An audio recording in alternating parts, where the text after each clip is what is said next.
It's the Outtake Show. Yes.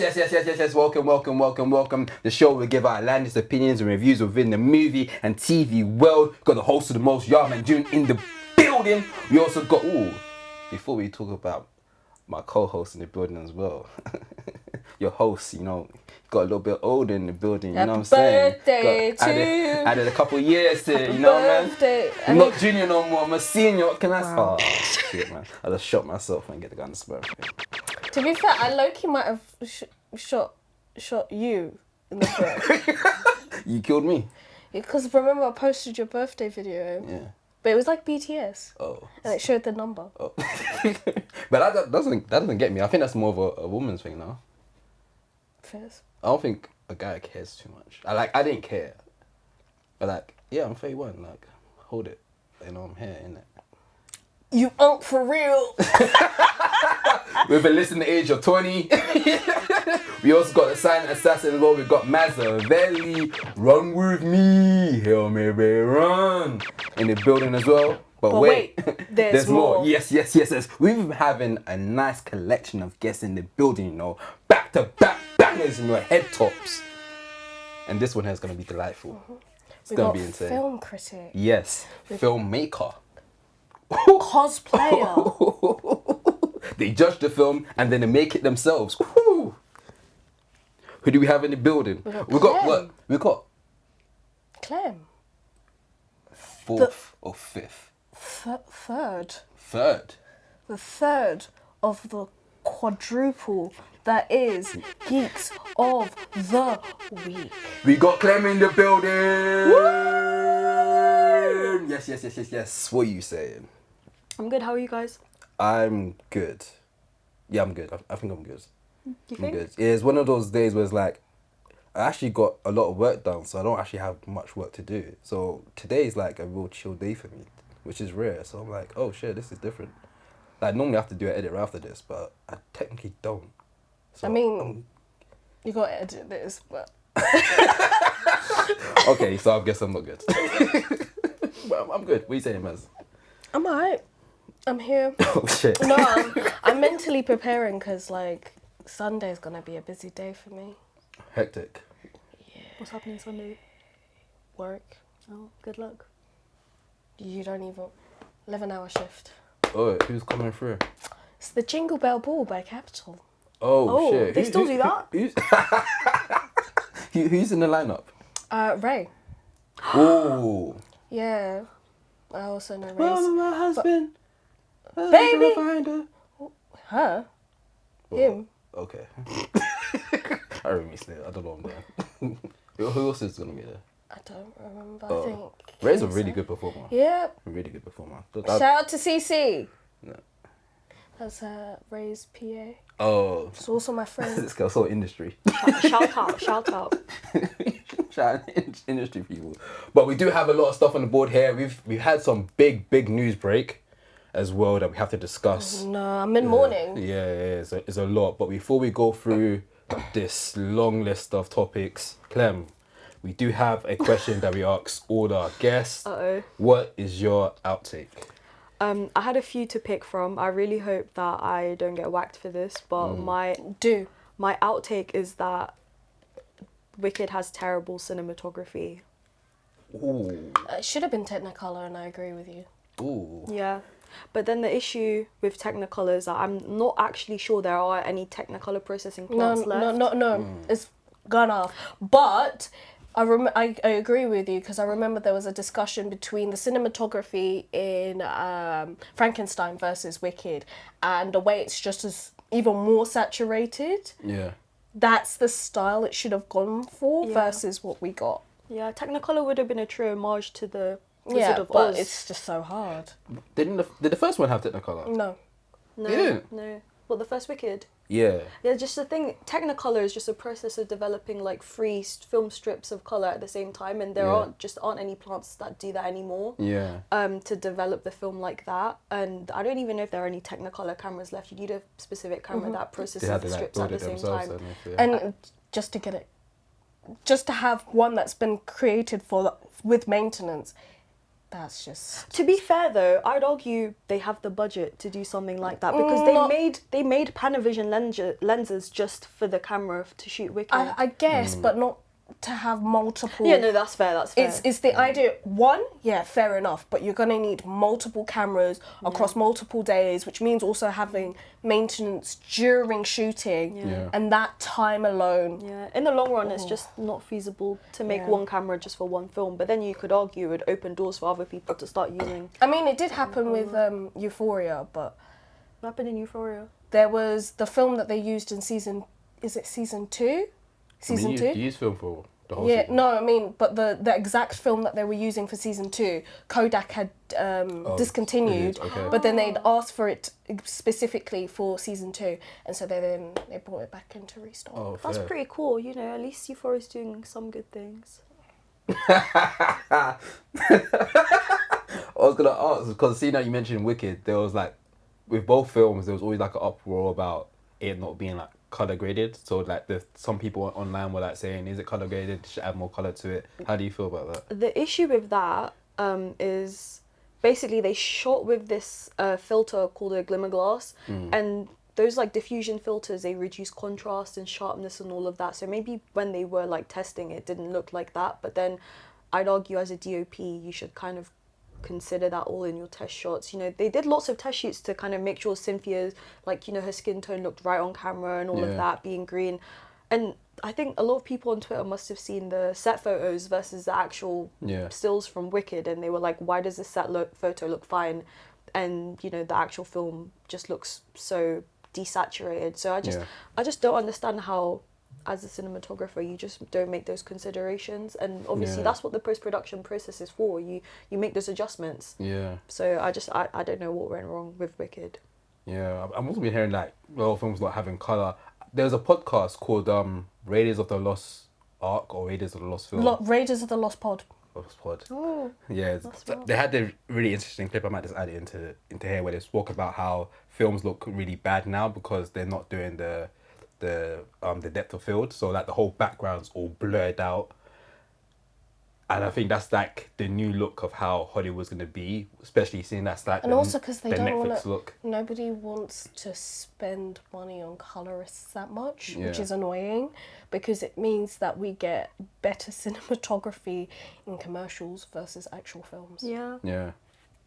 It's looking scary out here. What looks more than scary is our biggest topic on the board right now.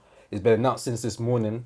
Well, it's been back and forth between two big distributors, but today is the confirmation that Netflix is now buying Warner Bros. And Warner Bros is behind the biggest films that we've seen this year in 2025. That's crazy. They had the best year of any film just production. The summer. Just the summer for Warner Bros was insane. No, because technically Sinners counts as spring. Right. So throughout the whole year, they dominated. Essentially. They dominated on essentially mostly original films. Original IPs. So to have this big year and now be bought by Netflix, which is funny because this was like a thing going on for these last couple of months. So it was between three big houses. It was Comcast, that obviously owns Universal, then it was Paramount, and of course Netflix. But then Comcast pulled out, so then it was between the big contenders, Paramount and Netflix. I think it was just the budget in terms of why Comcast pulled out. Now obviously Netflix they haven't officially bought it. Right now it's a mixture of like, there's a lot of financial stuff like stocks and shares being discussed right now, but right now they're doing talks about what will be the deals in place. Obviously Warner Brothers has like a range of different stuff with its like Warner Brothers Discovery, HBO, like there's other like stuff brackets underneath it, so they're discussing how that will go through. What's your guys' thoughts on what do you think will be the future of Netflix if they fully own Warner Brothers? Well, as someone who studied communications, I've always had a problem with the idea of monopolizing media, which is basically that it's one person owning various different companies. The monopolization of media means it's easier to ensure that the tone is exactly the same.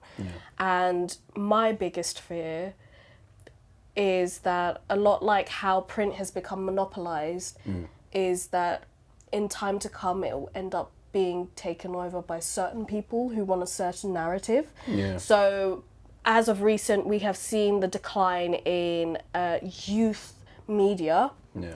So like Teen Vogue is disappearing, and Yeah. and we're also seeing this because Jeff Bezos has just taken over Condé Nast. Condé Nast owns Vogue, Marie Claire, and a bunch of other big print distributors that you know of.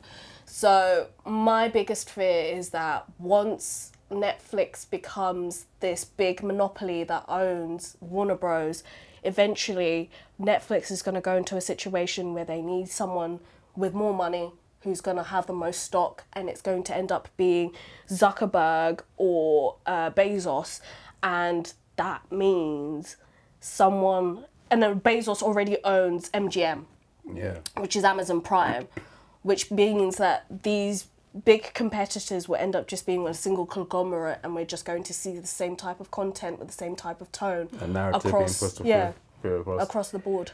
Yeah, it's looking. It's just like, my biggest fear is really just that as well, and just like cinema in general. Like we've already been having a decline of people going to the cinema. Obviously, Netflix has been very like vocal about their films being mostly made for streaming and not really put into cinemas. Like big films like Frankenstein got like very limited release. They got out, it was released like for 1 week, then went onto platform. So what does this mean for like Warner Brothers? Like, of course, Ryan Coogler's quite heavily works with them. Like, is his film now going to be more of a indoor house film? Like, imagine Sinners coming out on Netflix opposed to going on the big screen. So like where does this place cinema? Like, cinema is already in a bad position now. So what does it mean for the future for cinema? Like, who will be our directors that can make films that will go And on then the it screen? also affects like the quality of the film, like visually speaking, because you're already knowing that audiences are going to be seeing it on a smaller screen. Yeah. What does that mean for like DOPs? Also, Netflix has a look. Yeah. Yeah, it has a certain look where you look at a film and you go, that was done with Netflix. Like Frankenstein It has looks good, but it's like, it has the a American Netflix the touch. American yellow tint. Do you know what I mean? Yeah. Everything's very optimistic, and like the gradient's a bit brighter, more orangey base, and it's very like stereotypical to American perception of like TV and stuff, because it's like very like, oh, like nothing's too gritty and dark. We have the occasional one, but even then it's just like a one-off, like Frankenstein, for example. Yeah. So Netflix won the streaming wars. Sort of.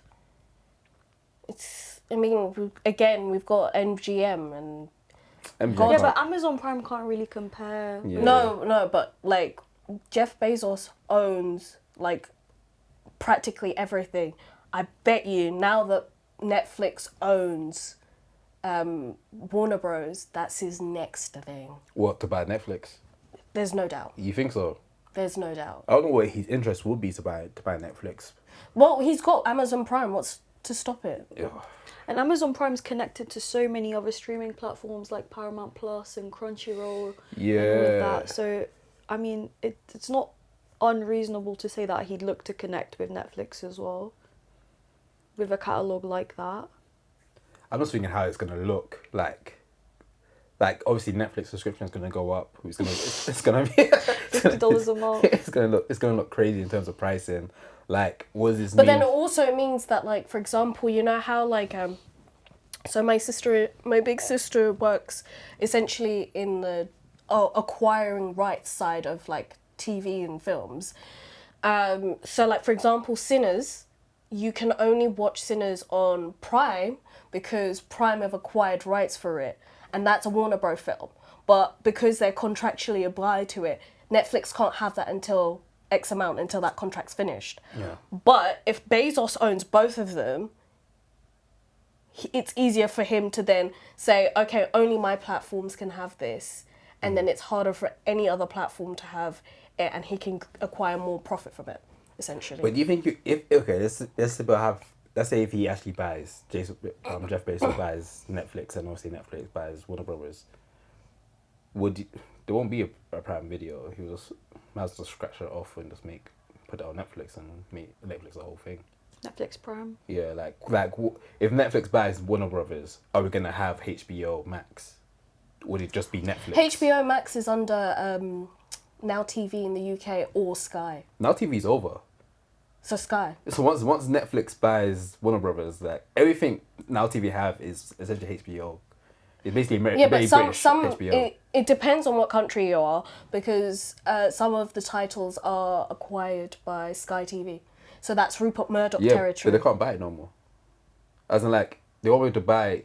Once Netflix buys all of the licensing But it depends of on Warner Brothers... It depends on how long their copyright contract is. It depends what shows on Now TV. Because if it's No, HBO, I mean Sky. Not Now TV, Sky. Does Sky still own Now TV? I don't think they ever owned Now TV. Oh, so who owns Now TV?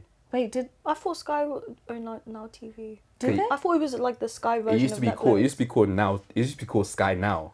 Then it changed to Now TV. So I don't know if they changed the name or the ownership. But there's changed. no There's no way that they're taking titles away from Murdoch's. But Impossible. What's under Murdoch though? They own the Sun. They own nearly every Now single TV news. is still owned by Sky. They own like nearly every single news distributor ever. Oh, I'm more talking about like The Wire and like HBO shows like that will come off of Now yeah, TV. but that's the Murdochs. But that's still HBO. I'm telling you, those people have dumb money. What's the Murdochs under? What's the production company? Murdochs are the people that own Sky and Firefox. Oh, but do they have what's their name? What's the name of the branch? It's just is it Murdoch's? The Murdochs is the name of the family that own it. Yeah, but do they have a production company or is it They just don't- their names? They don't have a production company. They just own stuff. Oh. They're like people who, like Bezos or anyone else that acquires other media companies. Okay. Yeah. Fair. Yeah, it's gonna be a lot of logistics, a lot of it's gonna be very messy. Of course, this is just the starting point of things. This is gonna take Who owns Sony? a long time. I don't know who owns. So let me see. I think she stepped down, whoever it was. Because that, I... What Sony? What like Sony Film? Sony Pictures. Yeah, Sony Pictures. Because I hate to predict it, but I think that's the next big one. I think it's Sony Entertainment. Yeah. I'm surprised it wasn't them first. Because Warner Bros. Had a good run this year. What instigated the sale? I think it's just Sony Entertainment. I don't think it says anything on who actually owns it.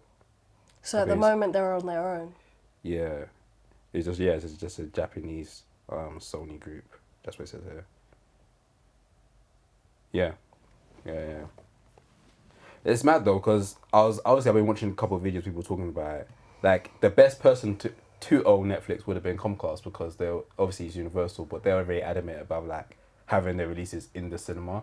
So if it was Comcast to get Warner Brothers, then we would have been Bob's uncle. It would have been a nice little run to the sunset. We would have had a bunch of movies, a lot of celebration. Obviously we've got Christopher Nolan dodged a bullet. Because he left Warner Brothers because of this. You know what? You was right.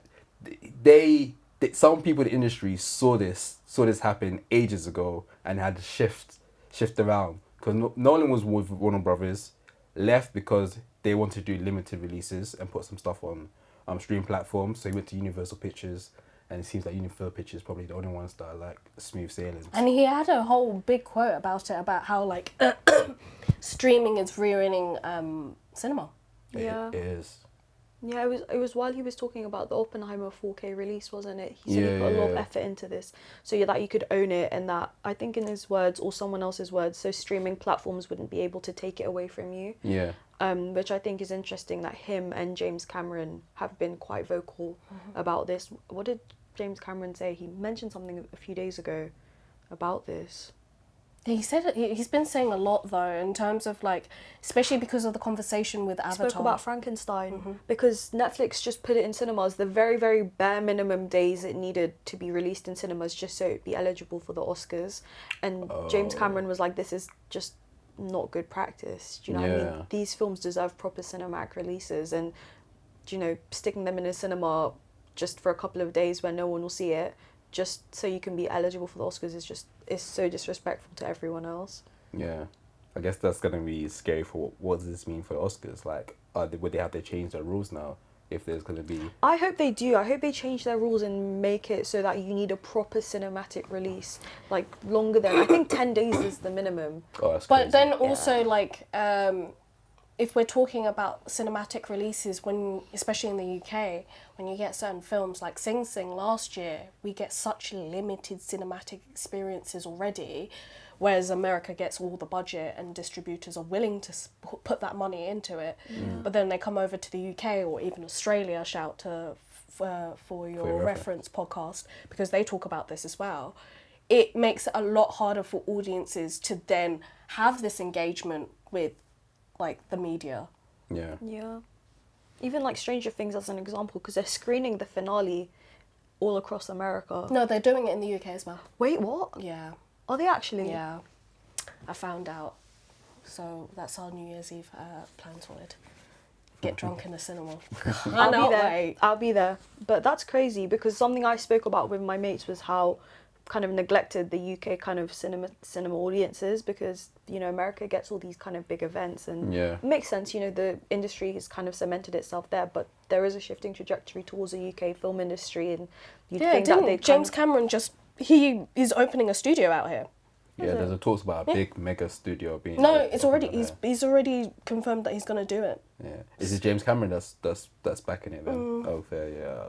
Shout out James That's coming through. But it makes sense though, like everything's already shot in the UK. Yeah. So why don't you also then put the budget in? Because it's not necessarily that audience don't want to watch it, it's just they don't necessarily have access to it. Yeah. And so like schemes like Escape, which allows people who sadly aren't able to afford to go to the cinema as much, but give them free cinema tickets, is a great initiative.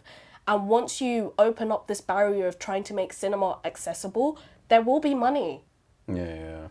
I think the issue in the UK is that like we're kind of on the borderline of kind of accepting that cinema is a cornerstone of like pop culture and society. In America, it's just like, yeah, we go cinema. Yeah. But here it's like, oh, cinema's like a day out. It's like a reward. It's kind of not treated I the same don't way. think It's not it regular wasn't film. always like that though. Yeah. It wasn't always like that. Like instead of everyone almost going to the pub or going to the pub or a bar, it was also seen like that in the cinema. And so like when I speak to like family friends that are a little bit older, they'll tell me like, yeah, you used to be able to get like a cinema ticket for like 2 films, there'd be an interval in between and you could get your snacks and then just like go into the second film. We don't have experiences like that, and that's because a lot of these independent cinemas that did that have closed down, and there isn't any support for the entertainment businesses, whether it be like nightlife or cinema in the UK like there used to be. I agree, but I also think that like I wouldn't necessarily say a decline, because people still kind of attend cinema quite a lot. It's just society has kind of shifted because of streaming platforms like Netflix. So instead of paying money to go see one movie, you'd stay at home and invite your friends over and just kind of watch whatever was on Netflix. So I think that's kind of assisted in the decline of cinema attendance. So the big question is, how do we like, because we work in the industry, how can we actively stop this? Actively, as content creators, as movie critics, we need to really start pushing people to go to the cinema. Yeah. Like, doing reviews on movies is great, but also making people aware of the local cinema that's around you, the cinema memberships you can do as well that can be affordable for you to do. Like, there's tons of different like schemes, especially for like younger age. Like, there's Picture House does like under 25s or under 21s where They they can used go to to do cinema. £1 screenings as well for families. Yeah. Yeah. Yeah, there's definitely like Sunday discounts for like family members where it's like kids go free, just the parents have to pay. Like, I think we need to start making content like that, just making people more self-aware about what's happening, because got hopefully not when Netflix buys it, and hopefully they don't do it, but chances are they might, where they limit even releases for Warner Brothers to put stuff in cinema. We have to make sure the movies that do end up in cinema, that we're letting people aware of. Like Frankenstein gets 1 week. Okay, guys, make sure we all go to the cinema to watch it. This week only. You can get tickets cheap on a Wednesday at Picture House. Because the more they realise there is a demand for it, you know, I think the more we're likely to get longer screenings. Like my hugest regret was just not being able to see Frankenstein in like the big screen. Yeah. Because like, yeah, I have an Ambi TV and it's great, like it's great quality and all of that, but it's not not the same. nothing Yeah, it's not the compared to same. the cinematic experience. Yeah. I think honestly, if it goes tits up and Netflix does what we think they're gonna do, we should actually boycott Netflix. Like you have to. I I agree with you, Yeah. but I just think people kind of stand on convenience rather than business. That's the thing. And you know, like people were saying we should boycott Disney Plus. Like, how many people actually cancelled their subscriptions and kind of? But went that ahead with actually it? ended up working though, because what was it? They lost They brought back Jimmy Kimmel back on the Is it? screen. Yeah, so it did work. We hurt the pockets enough for them to do it. I think, as movie critics, it will be us that will have to like encourage people to do it as well. Unfortunately, our group is not just as movie critics. We don't have a huge group of people, so just us alone, like boycott Netflix, won't do much damage. But as a collective, we can like push people to hopefully do that, and that's if, because I'm hoping Netflix will have like some common sense to be like, you know what, we own it, but we let them have their name and still. The put highest stuff through. grossing films this year have been Warner Bros. If we take out like was it Demon Slayer and K-pop Demon Hunters? But that's a Netflix film. Yeah, I'm saying, but if we take out those, Yeah. the highest, because they even gave a limited screening in cinema and they sold out. But like, if we take out those ones and they're just high grossing animation films essentially, everything else has been Warner Bros. Yeah, that's what I'm saying. Like Netflix was kind of silly to be like, let's limit release on Warner Brothers movies. And bear in as mind, well. like Sinners is having another round of cinematic releases. Yeah. This is cinema. its third one since I'm- its first release. I'm kind of hoping Netflix will use Warner Brothers as the thing that they'll push for cinema, and Netflix can be their thing. Where it's like we really push for streaming stuff on Netflix, but if we get a big director, we'll put them on the Warner Brothers side because then they'll get their cinema release. That's what I'm hoping for. But does this mean potentially that like independent films are about to eat? Yeah, that's when They're that's when about to. That's when Neon. some of A24 because most Some of A24, but that's where like A24, Neon, Mubi, and like Mubi has great films. yeah. Sadly. Lionsgate as well. Lionsgate's under Universal, son, right? I think so. It's under one of them. Some of their films are under that, so Yeah. like it's like a conjoined thing. But like it's a situation where these are gonna end up being the films that dominate cinema, all because of an amateur move. Yeah. Yeah. I mean, it's a win because it might mean that we're getting more original IP in cinema, and people Yeah. can't complain that they're just seeing sequels and prequels. Yeah, that's true. That'll But be a then, silver lining. alternatively, though, Disney kind of, you know, they're still there, so we might still be getting sequels and prequels. Oh, It might just allow them to dominate the box office without any other competition from That- Warner Bros. Yes That's and no, because if we look at the numbers for Disney this year, there hasn't been great. And like storytelling wise, it hasn't been anything that's captured audience. But then the thing is, people like, for example, with Fantastic Four, I wasn't particularly moved, but I still showed up because, you know, they've got me in their shackles. Yeah. You know, I'll show up to anything with the MCU tag on it, unfortunately. But I think I didn't enjoy Fantastic Four as much because Superman released right around the same time. Warner Bros. Yeah. So if they didn't release at the same time, it was just Fantastic Four in the box office and people were hungry for a superhero film and they had no competition. they'll make They didn't crazy have the money. comparison for the story to go, oh, this other superhero film is better, I'm going to go rewatch this again instead of rewatch this one and pick it apart like, you know, people usually do when MCU films come out. I think Disney would have done better. I think the main reason Fantastic Four, I wouldn't say flopped, but flopped by MCU standards was because it released when Well, Superman sometime, did. yeah. Without that competition, I think Disney are going to do way better. So if Netflix are smart and we're not going down this doom and gloom path where cinema's kind of over and they do kind of take a page out of Warner Bros. Book and, you know, start kind of releasing their stuff in cinemas, Yeah. they'll be alright. But I think with Warner Bros having Transformers films coming out again, there's no way audiences wouldn't want to see that in cinema. You're right. Segway queen. You're right. Speaking of Transformers, Clem, you've been watching Transformers. Have you been watching them from the beginning? Yeah, I just watched the whole Bayverse saga from the beginning. The Bayverse. Because That is they're the on Bayverse, Netflix. You know. They got added to Netflix. So I was like, sure, let me rewatch them. What's your thoughts on it? Seeing on the this is a rewatch, right? Yeah, like millionth rewatch. Oh, so how does it feel watching it back again? What have you noticed? How do you feel knowing, like, because I think it's always quite interesting to look back at, like, they now count as technically period pieces. Damn. Yeah, you're right.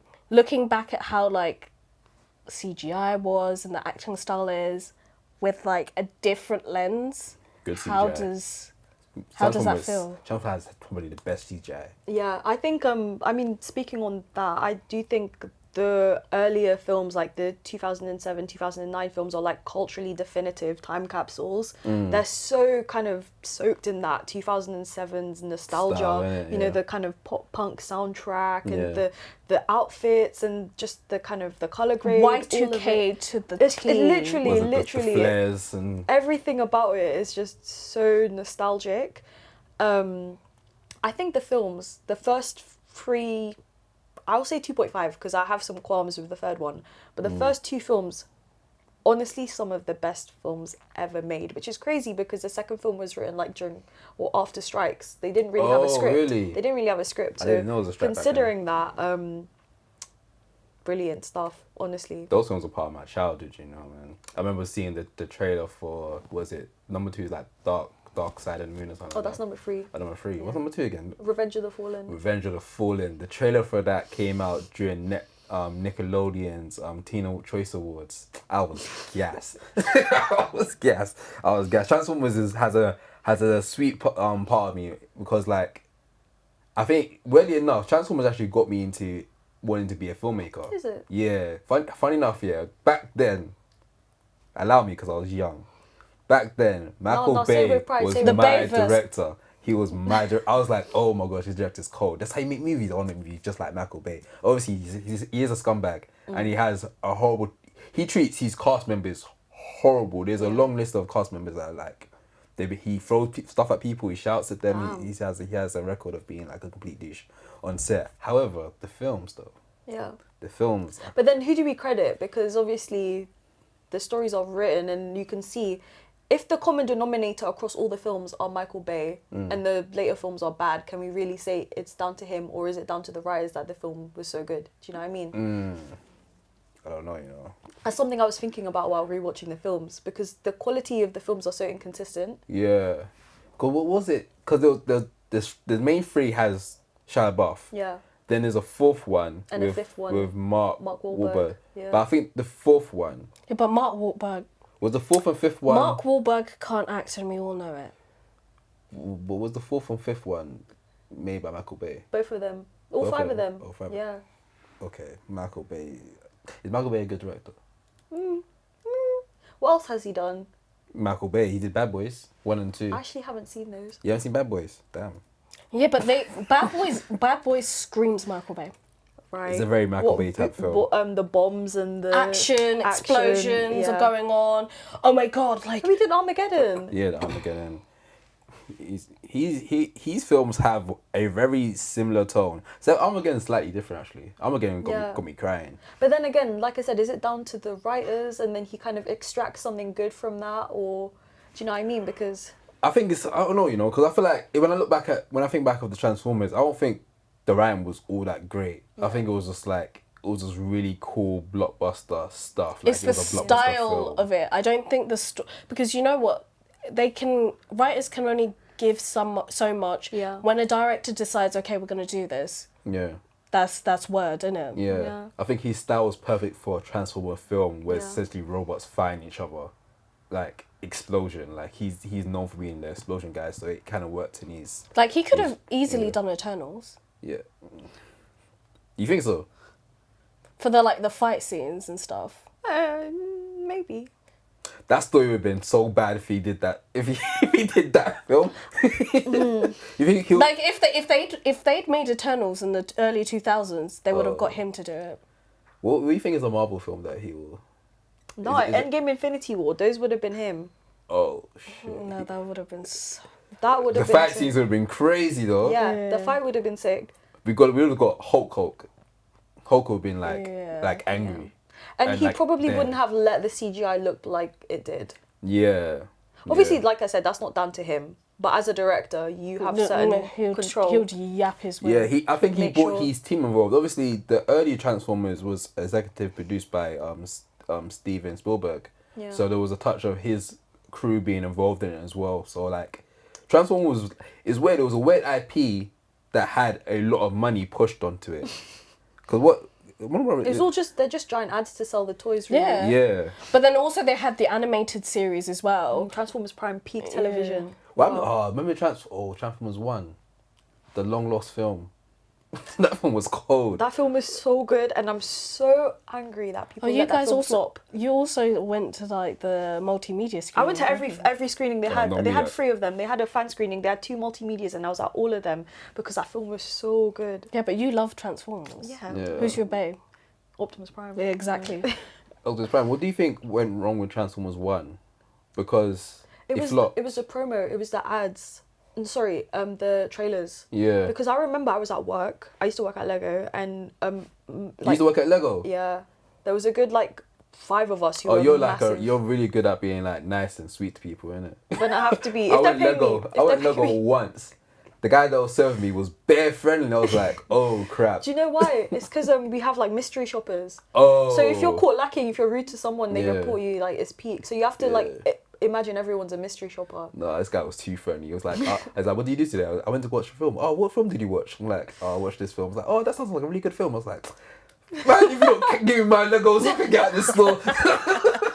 Oh, it's for MPS as well because at Lego the company makes so much money. They don't care about sales targets. They care about customer service reviews. So Oh, that must be really good for them, bro. at the end of the your transaction, they probably told Yeah, you he about said scanning the code and yeah, they told you his name. literally, Yeah, literally. because they also have incentives where the more kind of customer reviews you get, maybe depending on the location, they'll have a little something for you. So in my location, they had a little staff game where they changed it each month. So maybe it was kind of like Snakes and Ladders where you have to try and make your way around to a certain prize or collect points and then exchange it for a set. Yeah. So Nah, that's funny because when I went in there, I was trying to find something for my partner, and I was like, oh, let me get a flowers, but a Lego piece in it. So this guy helped me, and I got it. Then I went to the cashier guy, and then he was like, oh, but how did you find it? And I was like, oh, someone downstairs helped me. He's like, what was his name? I was like, I don't know. Just give me my role so I can get out of here. But now that you say that, that makes perfect sense, man. Oh, shout out to Lego making that money, bro. Just focus on customer services. What were we talking about again? Oh yeah, the animation film. You were talking about Transformers 1. yeah, so basically when I worked at Lego, there was about 5 of us who were massive Transformers fans, and when the trailer dropped, we all sat at the back and we watched it together. And they're all guys, and older than me. And one of them, he's 30 or mid 30s, and he was like, well, this looks like it's for kids. I was like, Come on, guys. Who do you think it is actually for? You know Do what? you know what I Yeah, mean? I think I was giving somewhat the same. It was the trailer. I remember watching the trailer. it's and I when he was says like, I did. Badassatron. Yeah. And then I feel like that's where they lost everyone because it's such a 6-7 kind of Scooby-Doo Riz kind of brain rot type joke, which is really sad that that's this tone it kind of set to audiences this film's a joke when really it's a really good film. Yeah.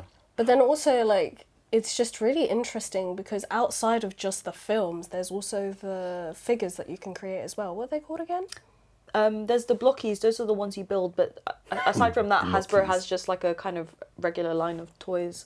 And then there's a Japanese version of them. Is that the ones where you put together? Yeah. That's the blockies, they're Chinese, yeah. Oh, yeah. Called blockies, so Yeah. basically fake Lego. No, they're kind of a very, very, very dumbed down basic version of Gundam kits. That's what I was thinking about Yeah. as well. And they're quite... Gundams are... Gundam kids. I feel like I've heard this before. You've seen them. You've definitely seen them. I can't type Rick- them. I think I know how to spell Gundam kids. Gudam. Rico Nasty Wait, G-U what? collects them. DAM. DAM. Rico Nasty Rico collects them Nasty. as well. with her daughter, with her son, I mean, and like it's so specialized and it's so like difficult. It's kind of like Warhammers.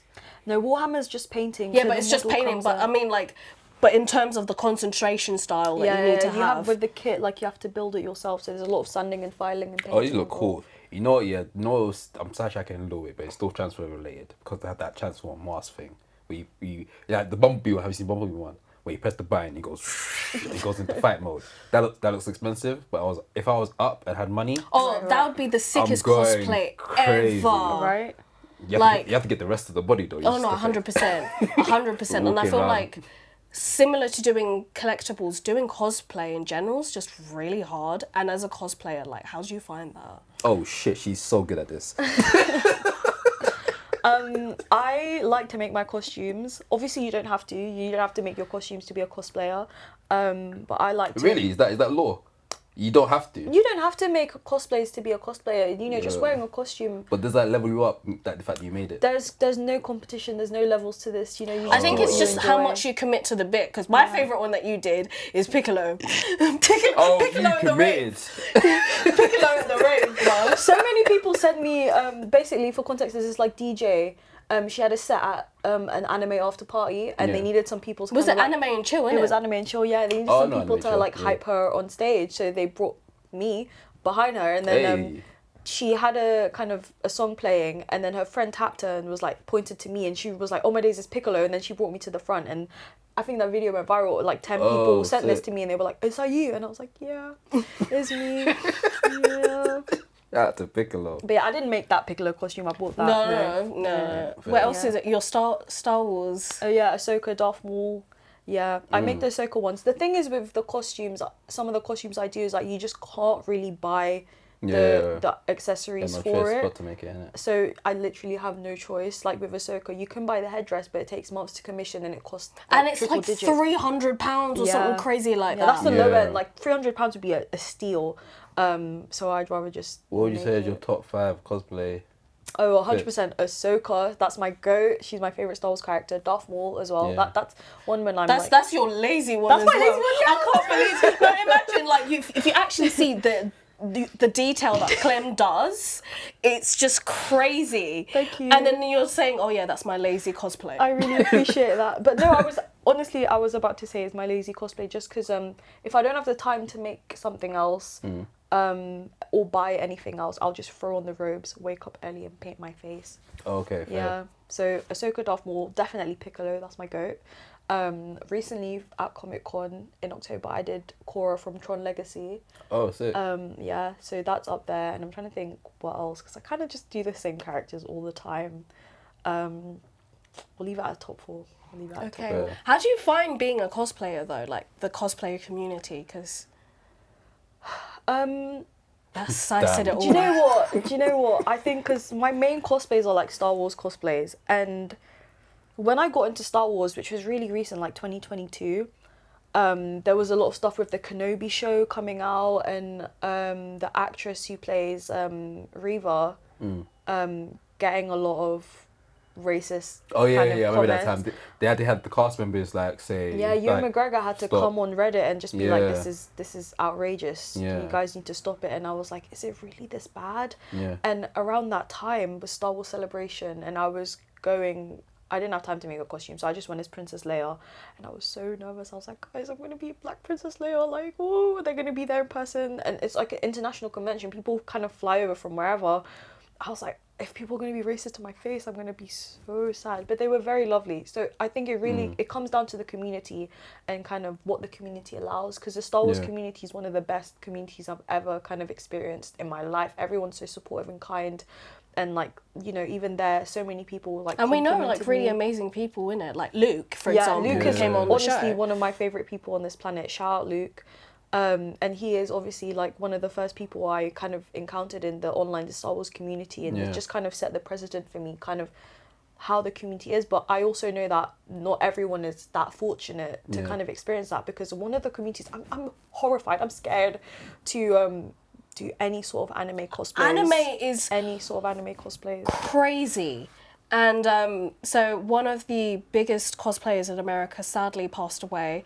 Their name was Ash. I think it's Squid Kid 111 on TikTok, and they recently passed away because of multiple factors, but one of them being that they received so much hate comments on their like social media, and they do mainly anime cosplay. Oh my days, that's terrible. Yeah. So is it? And then even once that was announced that they'd taken their life away, people were still kind of saying like really outrageous and egregious things. Yeah. And I think it's like the disconnect and the dissonance that people are having of saying such brave things online, but knowing damn well you would not say it in person. Yeah. Yeah. Also, this right of like feeling like certain characters or certain stuff belong to them, and like when someone else is involved, yeah, it's like a sense of like ownership of stuff. This disgusting behavior of ownership. It's funny because I've actually, well, it's not funny, but I used to always thought it was like Star Wars fans that was like the worst. But now hearing these stories about anime, and of course there's a huge community of black people that love anime, and now we're in a place where like people are feeling more comfortable like embracing their inner nerd and really like showcasing what it means to be like an anime fan, to now find out that it's people within anime that is now causing harm, opposed to before it was like people outside of anime looking at it as like thinking it's just like nerd stuff, so they kind of look down upon it. So I don't know. And the thing is, like, if anything, now is the best time for a lot of anime-based or animation-based cosplayers, because we've got like Snatchery and Kira, who are like huge cosplayers, but also they're black women. Yeah. And so for you to then turn around and be racist towards this whole group that are essentially pioneering for the community, it just feels really weird. Yeah. Yeah. It's a mixture. It's weird because it's a mixture of racism and sexism as well. I remember we had Timmy on the show. I think it was like last year. He spoke about like this sense of like being like somewhat of incels within that community that were like making it seem like women were not into like or pretending to be into anime. And we get to see that a lot with Megan Thee Stallion, Yeah. who one is very open about her love for anime, but also a really big cosplayer as a celebrity. Yeah, yeah. And like just go down it, oh, like you're fake. When she hosted Crunchyroll Awards, was it this year or last year? I think it was this year. It was this year. So like seeing the backlash off of it, and bear in mind she goes in terms of anime, like some of the stuff that she watches I'm only just learning about, like Black Clover, and I know someone's gonna be like mad at me, but like I'm not like big into anime that much. But like you have these people who advocate for like these animes that are rather niche, and then it allows people to actually appreciate it. But it's almost like you want to gatekeep anime, and when you do that, it makes it harder for the things you love to be made. Yeah. Yeah. Well, what would you say? What's the next step? How do we help people like someone like Ash that's dealing with a form of bullying? Like, how do we somewhat like help that type of community? Because then what's that guy's name? The black nerd guy. Is he named Black Nerd? He's in his handle on TikTok and Instagram is, he does the comic. He made a comic book. I know who you're talking about. I just don't remember his name. Because he speaks out a lot about it. I feel like we maybe need more of that within the community to help shelter We need these people to call out behavior when they see it, and Yeah. we need people to kind of like be firm But it about doesn't- not allowing this kind of behavior to kind of feel comfortable. But I guess the issue is that online there's obviously rising kind of like red pill fascism, Yeah, all of that. People that's have the become thing. way more comfortable in recent kind of times to kind of treat people like that online, and it's True. kind of become like a meme kind of Yeah. to be racist. So I mean, there is that link between racism and like memes. yeah. Like, And do you know where it all started? It all started with PewDiePie. Oh, really? It all started with He him. was quite racist as well. He, Oh, do you know what it even is? Because all this behaviour, kind of people have just laughed it off for so long, like, oh, he's not really racist, blah blah blah. And when you start to accept and make room for behaviour like this, it just kind of people become more comfortable, and it just Yeah. snowballs into today where people feel comfortable enough to mock someone's passing, and kind of continuously harass them online. Cosplay should be making people happy. Do you know what I mean? It's just it's fun. It's a pastime. It's a hobby. and people are turning it into this thing about skin color. Like the last time I checked, you know, a lot of these anime characters weren't white either. So why is it white cosplayers get you know to cosplay these characters and you know people of color don't? It just doesn't make sense. Yeah. His name is Tony Weaver Jr. By the way. Yeah, shout out to him Go because buy his like comic books and stuff, guys. he's been very adamant of like really like being voiceful about Biggest stuff going on. advocate for it, but I think it's hard for people to say, oh, like, what can we do next, and expect other minority groups to just continuously voice it. It needs to be bigger, non POCs. Yeah, that's the main thing. Like Adi Harajuku, she's been very vocal whenever there's any sort of issues with like racism or kind of any sort of issues within the community. I really respect her because she always uses her platform to kind of call out behaviour and call out support for cosplayers of colour. And I do think that like you said, Maz, it's one thing for other people of colour to kind of cosplayers of colour to band together and unite and say, you know, don't treat us terribly, but we do need... Because it's like one thing to not be racist, but it's another thing to actively be anti-racist. And that's words from Jane Fonda herself. Yeah. Her parents were very active and worked with the Black Panther scheme. And so like, it's one thing to say, yeah, I'm not racist, but if you're witnessing something bad go on, you actually have to actively be like, no, that's wrong. Like, you know, you're not going to let someone draw a swastika on the bus stop. So why would you just actively just let someone just say those things, even if it is just online? Yeah. You have to point out the bullying, man. Especially now, man. Like, the internet's getting crazy now. There's definitely hate groups starting to build right now. So we have to start banding together a lot more to protect people within our community to make sure they're safe. So once again, we're going to say RIP to Ash. Thinking about Ash and their family as well. Yeah. And anyone who is a part of the anime cosplaying space, especially in the US, because it sounds so difficult right now and so hostile. And like, if you're not in the cosplaying space and you're giving your third opinions about it as a minority group and you're instigating on the hate for likes and comments, I think you need to like really dig deep and wonder what you're doing about yourself. And I know exactly who I'm talking to and which creator. Oh shit. Shots were fired. Let me get the guns, damn. I'm so delayed, the guns. I was delayed, but you still got shot. But but like again, we have slight instigations also in the Harry Potter universe and stuff as well, because we had Snape.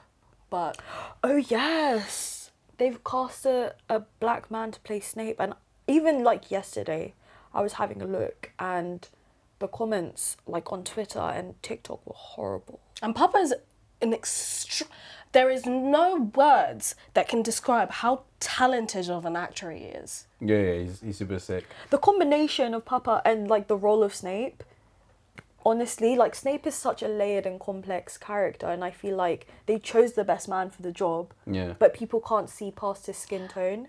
But it's also just because, like, let's be real, a lot of these people haven't actually delved into like the work he's done. He's done This Is England. He done This May Destroy You. He done Gangs of London. Like, bro, do you understand the caliber you have to have to be working on such high shotters like that? Yeah, it's been a lot of good plays as well. I've seen one of them was quite good. I think this is the role that will give him more of the worldwide look. I think it's definitely a character that he's going to grow with. Cause obviously, this series is going to go on for at least probably like 10 years or so. So this is a role that's going to essentially hopefully get him like an Emmy nomination. More people are going to put him on the map. So I'm quite excited to see how he does in it as well. I feel like Harry Potter kind of does deserve some of a TV series. Obviously, I feel like... Yes and no. I feel like it will give justice to... Because let's be real, as much as we love, and this is the season to be rewatching Harry Potter. It's a Christmas film. It's the time to be rewatching it. The films don't necessarily give enough justice to the books. Bun J.K. Rowling. Yeah. To the T. Bun J.K. Rowling. Okay. You're a waste man. And this is why I'm trying to separate the art from the artist right here. But yeah, I think the TV series would be a great justice, but it's also great for younger audiences to understand why it's got so much hype. Yeah. And they've got such a talented cast. So I'm really excited to see. And yes, I am saying it almost in auntie mode because I know a few of them. Yeah. But I'm kind of excited just to see like kid actors that can actually act in a project. very, very talented children as well. Compared to the kids in the film that were horrible Who actors. was just doing it for the first time. Yeah. Yeah. Be a lot better Because than- a lot of them are theatre kids. Yeah. Who've been in the game for a minute. It'll be like Stranger Things, but Is with it? good, Good for them. it'll be like Stranger Things, but with good acting. I was waiting for someone to say that because I definitely think that when it comes to British acting compared to like Oh my god, yeah, no, American like, this is acting. the conversation. Yeah, that This is true. the conversation. I can talk about that because they don't The play. Brits are way better. From when it comes from like as soon as you hit like nursery, you're being taught how to sing because of assembly. Yeah. You're doing the nativity or whatever Christmas plays, and you've got the summer one. Yeah. Year 6, you're doing a big play. Bro, I was a triple. You're I was a active. I was a triple threat by the age of 11. I was singing, acting, and dancing on stage at the age of 11. Tell 'em. Thanks to primary school. Thanks to Yeah. primary school. Tell Yeah, 'em. but then obviously additionally the child actors they go theatre, and I feel like a lot of British actors they have that theatre foundation, and that's what sets them apart from the Americans because they actually learn how to act. They don't just learn how to pose in front of a camera. And a lot of the time, like Gabrielle Union talked about her experience getting into acting, and it was like, oh, you're really good looking, you should do acting. Got casted in the mall, innit? Just Yeah, got so it spurts was on, like- more based on looks rather than talent, and I think that's one of the biggest conversations people have had on TikTok, where it's been like, when it comes to talent sourcing outside of the US, it's very talent focused rather than looks wise, and that's why people look a lot more like the everyday person. Is it safe to say that British actors are? But fair, British actors are kind of dominating. Oh, the screens right 100%. now. And then, like, for example, we've got Eternity that's just come out, which has Callum Turner, who's potentially going to be the next James Bond. Yeah, you saw that U-turn. he's gone I am for playing it. about today. Yeah, she's on it. She's on it. And he came from, like, being a model. Really? Yeah. Is it? Where is he from again? He's like from I think he's from West. Westminster or something. Yeah. He was also in Harry Potter. He looks like something. Yeah, he was in the He was in- prequels, yeah. It's Fantastic Beasts, yeah. Oh, you lot watched that one as well. Yeah. Hammersmith. Unfortunately, yeah. He does look like someone from Hammersmith. No, I told you West, didn't it? Shout out to my man. He's with Dua Lipa, right? Do a bip. So she's actually letting him like be in stuff. Cause I was scared that he was like, cause I'm in love and let me just be my That's his with moneymaker, his because wife. he used Damn. to, he used to do... Oh, acting. Yeah. I thought you were saying do a peep. Wow. Is he moneymaker? I thought you were saying I mean, that. she's also his sugar mama for sure. Hey man. But he's also doing well. He did Masters of the Air. Oh yeah, he did. Yeah, he's like in a lot of stuff, and I think it's nice to then see him do this as well. Yeah. Um, Be honest, I think now it's been said as a possible. I think I can see it for him. He'll be great as James Bond. and everyone's like, tall. He's not. I don't know if he's good looking, but he's got tall he's enough. got that The je ne height- sais quoi. the He height- could riz you. Yeah, he can riz. He could riz you. Was He Daniel is. Craig though good looking? That's what I'm enough, saying as though? well, So yeah. I think you know. Everyone was There's a risk. skeptical of him because he was a blonde James Bond on top of that. Because stereotypically, when we look at the book version of it, Yeah. with Alan Fleming, is it Alan Fleming? He's the author. His version was dark hair, dark Yeah. eyes. Yeah. And so we're getting that now with Callum Turner. We're going back to basics. Going back. And, like, and, everyone- and guess who's gonna do the theme song for James Bond? Hans. Oh no, I'm talking about Dua Lipa. Oh. Dula people. Dua Nah. You don't want to do the damn. You like messing with her like that. Nah. Cause Adele did the singing. Do you know who would slap? Ray. She's British. Ray! Oh, Blood clot. Ray. That's Ray literally would be Shirley good. Bassey rewind. Yeah, Ray would That's be- a Ray. rewind. Yeah, Ray. Ray, Dua Lipa. Ooh, Oh. Ray. Damn. one Dua Lipa then. No, I love Dula Peep. She's got some great Is it pop Dua songs. Peep? No. Or you just spinning it? Oh no, it's because of Wendy. It's because of Wendy Williams. He calls her Dula Peep. Dua Peep. Yeah, but I do think he'll be a great James Bond, to be fair. Not me confusing you. Yeah, I was like, Yeah, and I meant to say also like like that. everyone's like, oh, I just don't see it. That's a weird choice. And I'm like, No, have it's you perfect. actually seen him in Capture? That was one of the like. That was the him? Yeah, he was in the first at Capture, the one where it was a soldier. That was Callum Turner. I didn't know that was him. That was Callum Turner. He was on job for action. Oh shit, that was him. Guys, are That was a you good series. dumb? Are you dizzy? Rewind. You don't know his catalogue like that. You Actually, I need to haven't know. seen that. I'll add that to my He's list. got the gun fingers like Adele. You know when you do the Oh, that's fingers? that's my profile picture on my Spotify. Oh, it is with the long hoodie over. Oh shit. Oh, was she shouting at someone? Yeah. And it doesn't help that I'm wearing Adidas as well. Yeah, you're going crazy with the D square hat as well. No, D squared is actually very unt. Yeah, it Very is. diva. Oh, is it? Yeah. I didn't know that. But yeah, I feel like that's a misrepresentation, with the whole Callum Turner talk. And I feel like if you actually go back to basics and we look at our favourite James Bond, which is Sean Connery, because if you know, you know. Yeah. That's literally the best James Bond. And I know everyone's going to be like, but what about Pierce Brosnan? That's nostalgia speaking, okay? I never saw any of the other ones. We were young, so of course it's good. He was good, but he wasn't that great. It was the last one before Daniel Craig, right? Yeah. He wasn't that good. And like I watch a lot of James Bond. So it goes Sean Connery, Sir Roger Moore, unpopular opinion, Daniel Craig. We need to... Is that a popular opinion for Daniel Craig? Yeah, because a lot of people don't think he was that good. Oh. And also because he didn't do it, by the end he was not doing his own stunts and it was a lot of Wasn't CGI. he the one Nah. who said he'd rather slit his wrist and rub lemon in They it before put being him- in another James Bond? They put him through it. No, put but him that contract was long. Yeah, they put him Got a through Henry it. Cavill Netflix type contract. He couldn't even leave. He said that and he still did another one. They had him locked and Yeah. ready, bro. The money must have been No, The money it must was have been good. it was plantation money though. Yeah. Plantation. Oh, it was like, let my 1, 2, 3 release him. No, no. He was put for the ringer, bruv. Oh, my days. Let my bruv. people go, and they said no.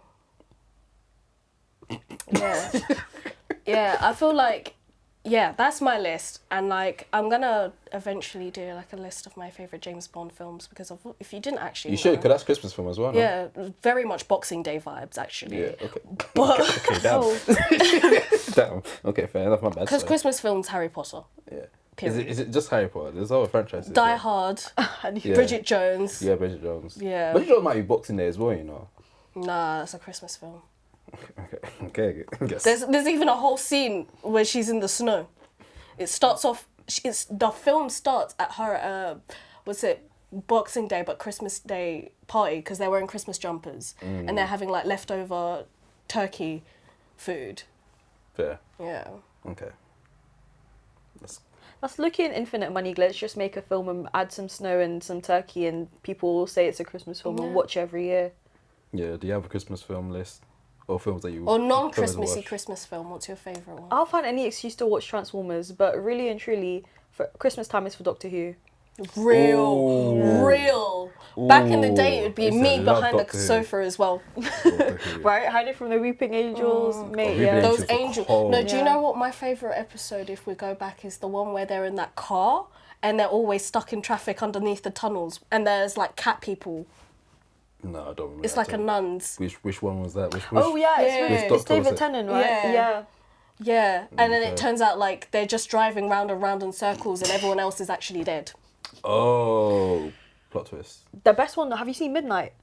Which one's Midnight? That's the one where they're on a bus and the whole thing happens on a bus and there's this creature that starts mimicking their speech. That one, I'm not going to say what happens. I think you guys should go watch it because it's so scary. To this day, it's one of the scariest Doctor Who episodes. Is it when they have to figure out which one of them is the monster or something? No, like the that? monster just switches around. Oh. All of them, yeah. So there's no figuring out. They're just kind of trapped on this bus. Oh. I'll leave it at that. They cooked, you know. They cooked with early Doctor Who. Yeah. Honestly, You seen new ones. yeah. But do you know their, what? their hair and makeup eats. What for Shitty Gatwood? Yeah. Do you know what? And I'm saying that because Paige Cole, shout out Paige Cole, she's the #1 hair and makeup girly when it comes to British film and TV. Shout and she out. also is on Netflix and stuff for The Witcher and Sam. Is it? Oh, sick. Yeah. And works shadowed, what's her name? Pat McGrath for Bridgerton. Is it? What do you lot feel about the future of Doctor Who? Obviously, it ended with, spoiler alert, Billy Piper essentially being the new Doctor That Who. doesn't make sense. It doesn't make sense, but also Does that mean he they should can- have just cooked. They should have just cooked with the doctor that they had. It was such a cop No, out. but Chuti wanted to leave. Yeah, it said it was And too. I feel like he wanted to leave because they didn't give his run justice. Yeah. He wanted to do other things as well, like deep it, like with Matt Smith. Sorry, it happened at the beginning of like when everything. It was the catalyst essentially for his career. Whilst like Chuti's already quite big. Yeah. This is fun and it's great to have on the CV, but he can't be on that like contract forever, Yeah, true. That's- especially as a black actor. But then one season, and it was quite a short season. I just think, was it one season? It was that. Yeah. It was like broken up. One season being as short as it was, like, I understand he's got like a foundational career already. He's got a name for himself. It just didn't make sense. So I feel like they should have just cooked with him. But also, yeah, the Billy Piper thing, that was so silly. They're just kind of sucking that nostalgia. But so is it essentially like, oh, he can become people he loved? Oh, I get out of here, man. The implications there are just kind of like, because obviously Peter Capaldi acted as that king in Pompeii, like in a previous episode, and then there's just so many connections, and it doesn't make sense, because if that was the case, he's loved so many people throughout the season. Why didn't he transform into them sooner? Yeah. She And needed to check, that's why, and they were like, do you want to come on? She was like, yeah, sure. It's just so silly. It's the That's a lot. Doctor Who equivalent of bringing back RDJ. Yeah, it is literally Doctor Doom all over again. Oh, it actually is. It really is. But we're still gonna watch it. I'm gonna watch it. Still. Oh yeah, I'm gonna be sat. I'm gonna be sat. yeah, I'll for be Christmas. sad. And then Shamelessly, my I'll whole be there. family is going to be like, why are we watching this? And it's like, it's tradition, this now. Yeah. Oh, the last Doctor Who Christmas episode was so boring. They were in a hotel. It was so boring. Really? Normally they're known for having the good Christmas specials. It was so bad. I used to watch that before EastEnders. Cause it was No, that, yeah, EastEnders. This year, EastEnders, I yeah. started watching EastEnders for the first time. Oh really? Yeah, from I think 2008, 2009. Wow. I'm in awe of how they were just releasing like back-to-back bangers multiple times a week, actually. Yeah. The ultimate Gallus after Patrick, the OG, Max Banning. I don't know. Who I'm not that is. far. I don't know who. I'm not that far. EastEnders So is. Bald man. Oh, I The don't one, know. Tanya and Stacey, I never bro. watched- I never watched- I the never date, watched the date, EastEnders. Tanya and Stacey. Oh yeah, the Christmas episode. You got crazy. I'm just a girl. Nah, that was nuts. That's it. The tape. Oh, Oh, the wedding tape. Oh my days, mate. I'm just And it's then- coming back to me. And for it to be Lauren that snaked them. Right. Huh. Breaking family marriages like that. Your dad's stealing your girl. That's what happened. Your dad's stealing your girl. On your wedding day as well. So like Empire. In 4K. Mad. I Sound can't like wait. I Empire. can't wait to watch it during Christmas. Is that still going on? The EastEnders? Oh yeah. That needs to stop, bro. Do you know what? I think they just recycle the same plot lines, but because obviously it's been so many years, they just assume people have forgotten. Yeah, Phil Mitchell's kind of been going through it again. Do you remember when he? Do you remember when he? Oh, Phil Mitchell at one point was like a proper alcoholic. proper lad, bless yeah. him, and it was going through it, and now he's going through it again.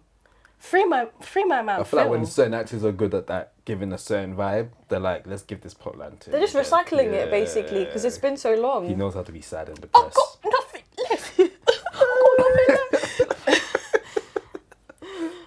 Fair enough. Is there anything else we want to talk about before you wrap up? It'd be fair. It'd be nice, Yeah, Clem, mate. to talk about your career in filmmaking now. I don't think we ever had someone on that is a film critic but also works as a filmmaker as well. So how did that come about? Did you start off in filmmaking and then drifted into being a film critic, or was it the other way around? I am currently a film student, Yeah. and I think I was a film student first, and then I kind of me, Eli, and Pat started doing this together, and I think being a film critic, I'm gonna look back at this specific year of my life, and I'm gonna be so grateful that I got to like go to screenings, Q&As, and Yeah. kind of like talk to filmmakers and have that inform my process. Like when I graduate, I'm going to be so upset. Like obviously now I can go into the world like a big boy kind of filmmaker and do my own thing. Yeah. That I'm so grateful that I get to have these experiences that kind of inform my practice basically. But yeah, I think it just makes me, I guess, more well-rounded. And yeah, just deepens my knowledge and my education. What you say you're working on right now? So I'm working on one short film. It's called Mirror Mirror. It's about this model who's kind of coming to terms with the fact that she's aging.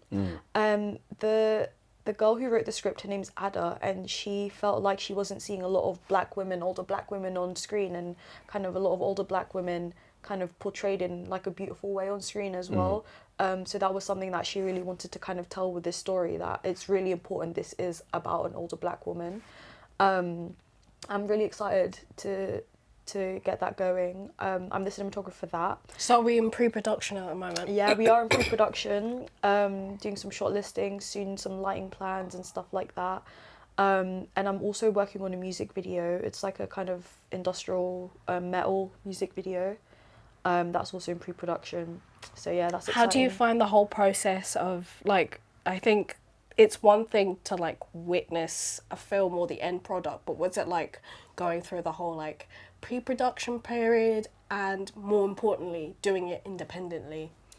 I'm very fortunate in the sense where, obviously, because I'm a DOP, I'm never really on my own, in the sense where like a director has to do a lot of kind of the work on their own before they communicate that idea to someone else.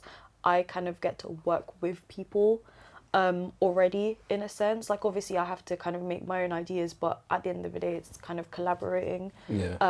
So what was the question? And also, like, how are you finding it doing it from an independent, not like independent as you, but like you're not working with a big franchise? Right. Yeah, I think when it comes to independent filmmaking, money is always the issue. I'm very fortunate to like have my community and also my uni. So, you know, whenever, for example, Eli and I actually shot a short film earlier this year. He wrote the script, he directed it, and Oh, sick. Yeah. Oh, yeah, I did about that, yeah. Yeah, the morning after. I'm really grateful that he gave me the opportunity and he trusted me to kind of like work with him on that. And equipment was a big issue for us, and we're really lucky that one of our mates, Joey, very, very kindly kind of gave us like the whole entire kit, camera, lighting, all of that. Oh, sick. And honestly, yeah, just like community and all of that. Like, if it wasn't for community, I wouldn't be here. If it wasn't for community, like Geeks of the Week wouldn't be where we are today. So yeah, when it comes to the independent filmmaking process, it's just kind of like knowing where your opportunities are, but also kind of connecting with those around you, because you never know, your friend might know a makeup artist or a costume designer or something like that. And it's about like, connections. In a way, you help platform a costume maker and a makeup artist, and you kind of both benefit from the experience and the process. For example, Mirror Mirror, one of their friends, one of the director and the writer's friends, her name's Summer, she's going to be doing the costume design. Wait, what's her name? Her name's Summer. Oh, okay, Summer. Yeah, so like it's great, because obviously on higher end productions, I think there is like a gap, but there is, for majority of filmmakers, like studios kind of glaring down your throats, which is why people like Christopher Nolan or James Cameron they've reached a point where they can kind of ask what they want for, but everyone else is kind of in that middle section. And it's a fight, especially for like different departments, especially hair and makeup, which is why I've been saying there's been a bad wig epidemic. Wicked wig. Wicked wig. Makeup department, flip it around. But like, yeah, like a lot of these departments are neglected, and when you give them the space, such as independent film, where we see it be a place where it's really well done, it's nice to see that they're actually appreciated. How do you feel in your process as a DOP as well? Because that's very different versus what everyone else knows of, because it's not necessarily director, but you're so important in terms of storytelling. How do you find it?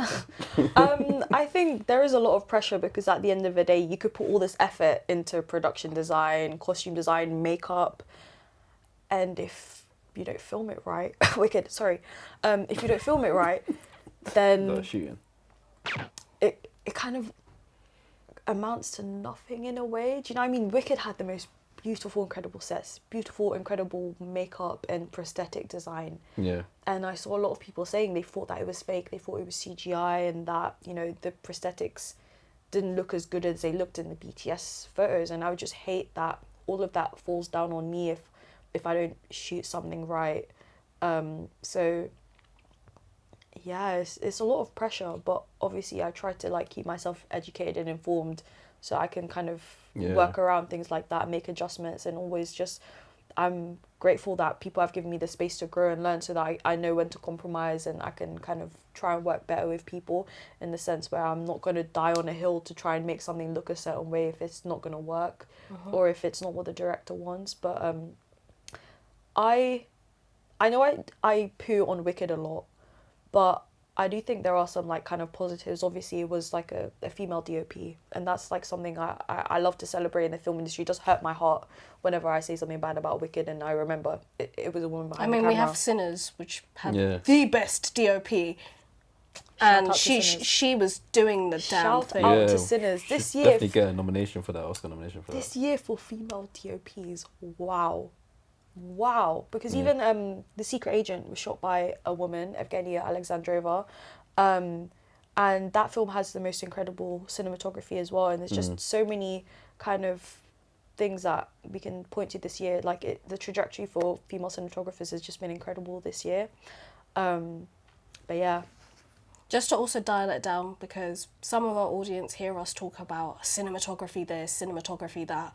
From an expert perspective, what does that actually mean? I mean, the cinematography, I guess, it would just be how you shoot the film. It really depends based on the production, because some directors are really hands-on and they've got a clear vision and they've got all their storyboards, and you know, they know how they want it to look. They just need someone who's got the technical knowledge to help them achieve that and to operate the camera. And then there's some directors that are kind of less aware of how they want the film to look, and they kind of hand it all off to the DOP. So it really just depends on kind of, you know, the production, but for the most part you're going to kind of come in and help the director kind of bring the vision to life on screen and shoot the film. So like, I think the best way I always explain it is kind of like visual storytelling. If they took out the words, how you tell the story without someone telling you exactly. Like, it's almost like, you know, those black old silent films type vibe. Yeah, That's a good way of putting it. Yeah, very true. Would you say, you mentioned The Secret Agent, what would you say is the best films cinematography wise for 2025? Tron Legacy. Oh, you like that film? What? Tron Legacy? Yeah. Tron Ares. Tron Sorry. Ares, yeah. Tron Oh my Ares. days. What happened there? No, because we had Pat on. Shout out to Pat came on the show and It's said Tron that Ares. said you really loved Tron Ares. I love Tron Ares. Yeah, Tron Ares, do you know what? It got a lot of flack, understandably, for Jared Leto. That's understandable, but he wasn't the worst part of the film.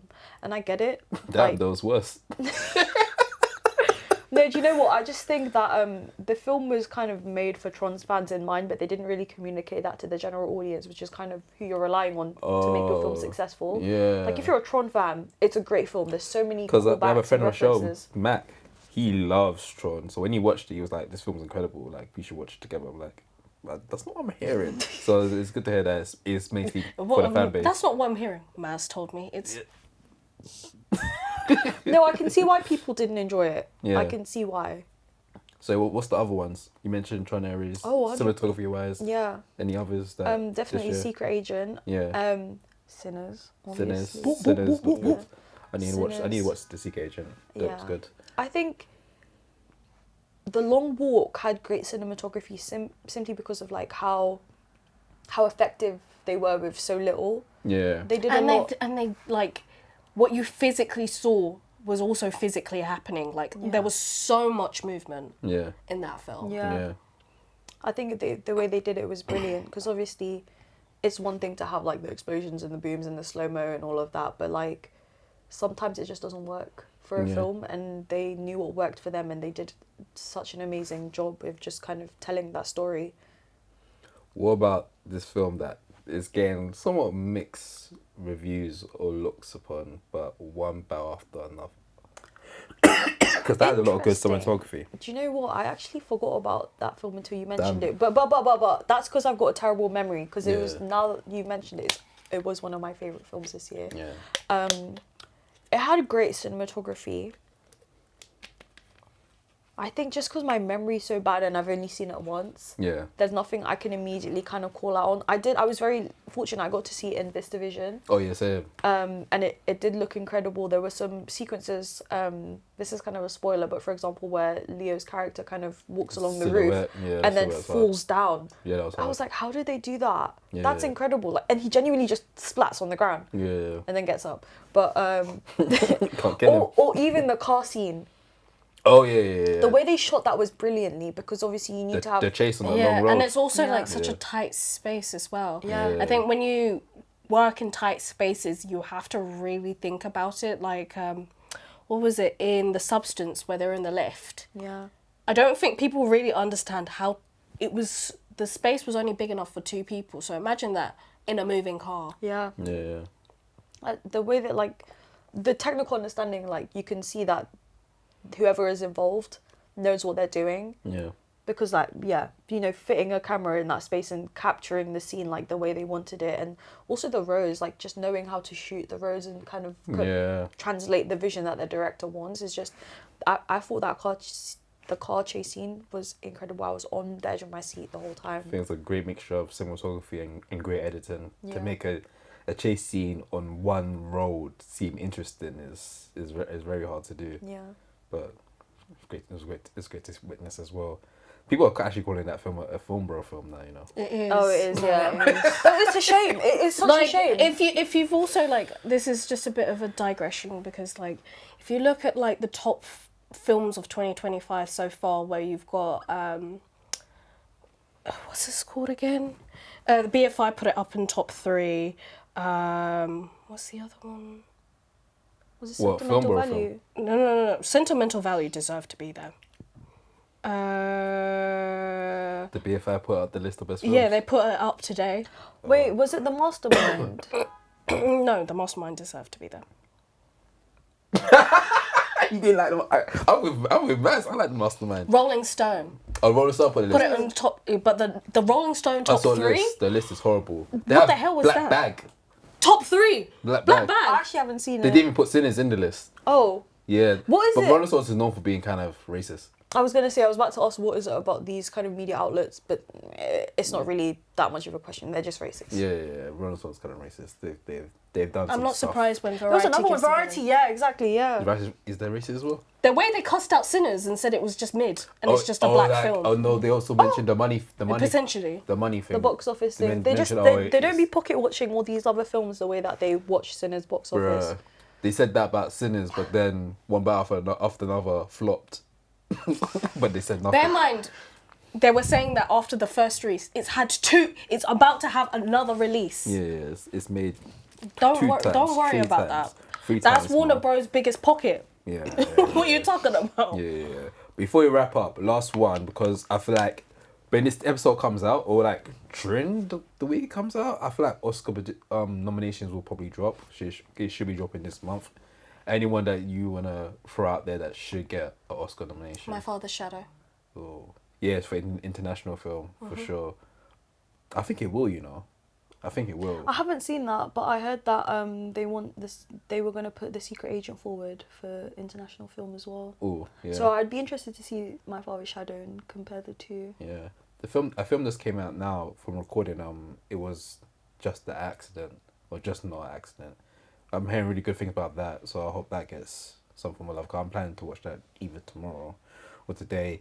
Obviously, Sinners should dominate. I think, unfortunately, for some people, the one battle after another is gonna dominate as well.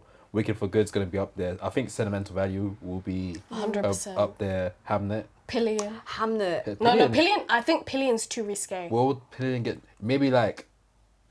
Costume design, potentially. Probably, yeah. But I think it's too risque for Academy Awards. Actually, maybe, you know, there's a lot of buzz going with Pillion. Pillion and Match for Shadow are getting a lot of love.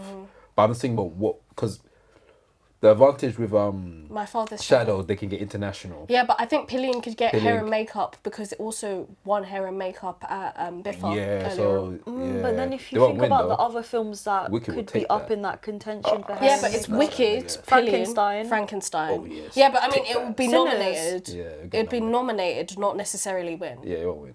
I don't know. You don't think it would get nominated? Tron will definitely get something for Visual costume effects. Visual effects, yeah. Costume design. The costume design. Yeah, but it won't win because Avatar, Fire and Ash. Avatar. Avatar, Fire and Ash is definitely getting for visual effects.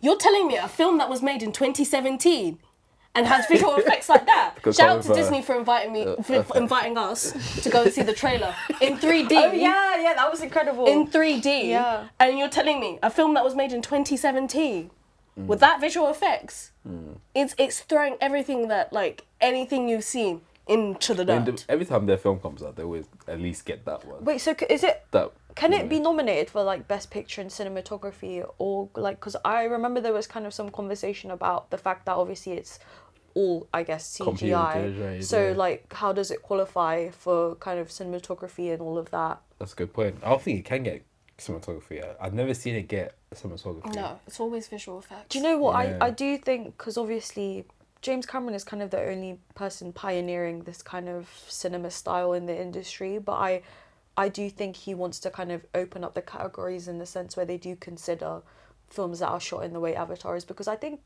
one of the first films that kind of got treated this way was Tron, the first Tron film. The Academy kind of didn't know what to do with the film because they thought at the time that CGI was cheating.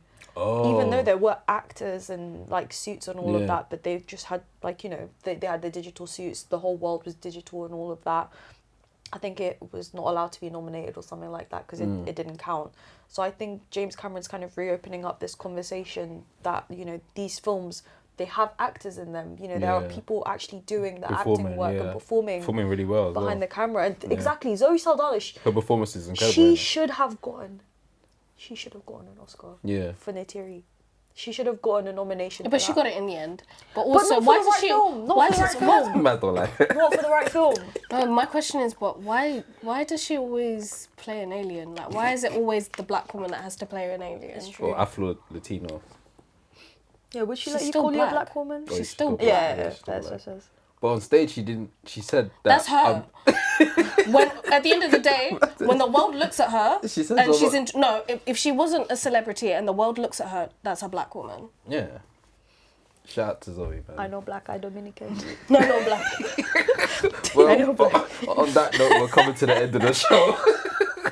Thank you guys for watching. This is episode 91 of the Outtake Show. Got the host of most Yarman Junes in the building. We also got the Silent Assassin as well. And we've got Fern the Show Clem in the building as well. Thank you guys for watching. Thank you guys for tuning in. Until next week. Peace. Bye.